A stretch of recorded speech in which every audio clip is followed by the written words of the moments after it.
comunidad Álvarez Líbano La Serna, bienvenidos a nuestro primer episodio de ALCAST, Hablemos de la Reforma Laboral.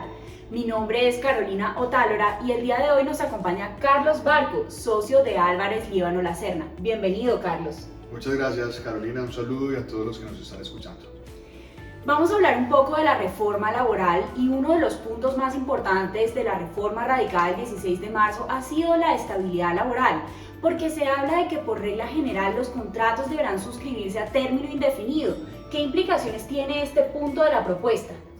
Muy bien, Carolina, en efecto uno de los puntos neurálgicos de la reforma es la estabilidad en el empleo, el cual es un principio constitucional que ya está ampliamente desarrollado por la Corte Constitucional. Sin embargo, el enfoque de la reforma laboral es hacer de forma prioritaria y hacer de forma casi que exclusiva el contrato a término indefinido como una regla general.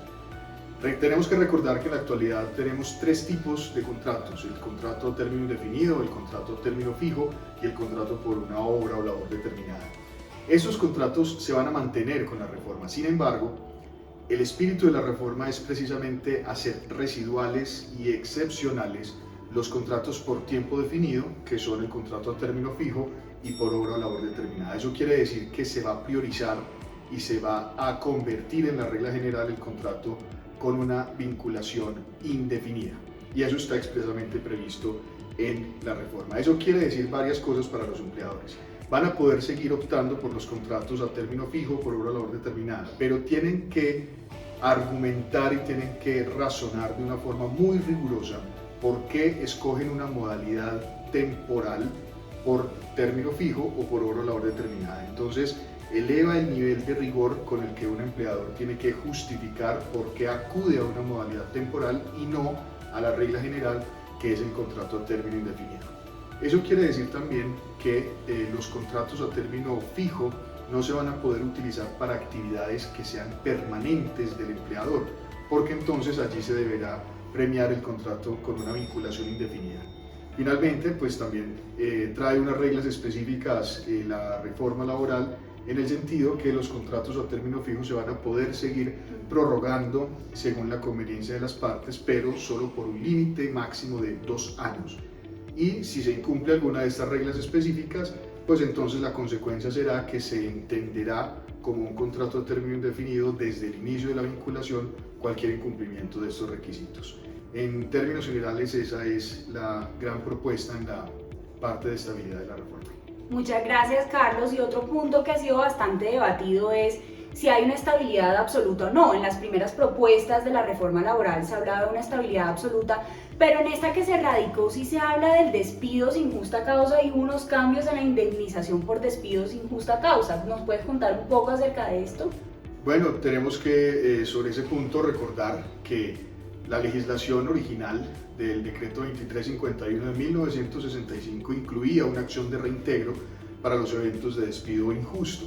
Eso fue eliminado con la reforma laboral de la Ley 50 de 1990, que precisamente por eliminar la acción de reintegro elevó las tablas de indemnización por despido sin justa causa. Luego vino la reforma laboral de la Ley 789 del año 2002, que hizo un poco más económicas, un poco más baratas la tabla de indemnización del despido sin justa causa, disminuyó los días de indemnización. Lo que pretende esta reforma es volver a los niveles anteriores a la Ley 789 del año 2002, y aún si no habla de la acción de reintegro, en alguno de los borradores de la reforma se persistía en la acción de reintegro como una alternativa para el trabajador, pero en el texto final definitivamente no quedó la acción de reintegro, pero sí quedaron las tablas de indemnización elevadas, de manera que hoy en día un empleador podría, con la reforma laboral, seguir despidiendo a un trabajador sin justa causa, pero tendrá que asumir un costo mayor de indemnización, y ese costo mayor de indemnización estaría fijado en unos 45 días por el primer año de servicio y 45 días adicionales por cada uno de los años subsiguientes de la antigüedad del trabajador. Ese es uno de los principales cambios también. Perfecto. Y por último, pero no menos importante, es los procesos disciplinarios. Actualmente, y de acuerdo con la jurisprudencia incluso de la Corte Suprema de Justicia, los procesos disciplinarios únicamente aplican cuando se va a aplicar precisamente una sanción y no para las terminaciones sin justa causa. ¿Qué cambio trae la reforma en relación con este punto? Es muy importante aclarar que la jurisprudencia de la Corte Suprema de Justicia ya había explicado que, salvo en los eventos en los que esté regulado un proceso disciplinario en un contrato de trabajo, en un reglamento interno de trabajo, en una convención colectiva, y se haya dispuesto que el despido es una sanción, salvo en esos eventos no era necesario agotar un procedimiento disciplinario previo para finalizar un contrato por justa causa. Lo que dice la reforma es que se debe agotar siempre y en todos los casos un procedimiento disciplinario preciso que recoge la doctrina constitucional, las sentencias de constitucionalidad que ya de tiempo atrás la Corte Constitucional había expedido en torno a los elementos propios del proceso disciplinario, y eso supone que en todos los casos, para poder terminar el contrato con justa causa, un empleador deberá atender estos criterios generales y particulares para poder adelantar el proceso disciplinario. Eso involucra tener una citación con el trabajador que sea suficiente, que tenga las pruebas, que tenga la descripción de los hechos y las imputaciones que se le hacen a ese trabajador, que se identifique el escenario y los tiempos en los que puede defenderse, y además las pruebas que puede hacer valer. Y tiene un elemento adicional, y es una revisión, que podrá ser esto convertido en una segunda instancia obligatoria dentro del proceso disciplinario que se adelante al interior de una compañía.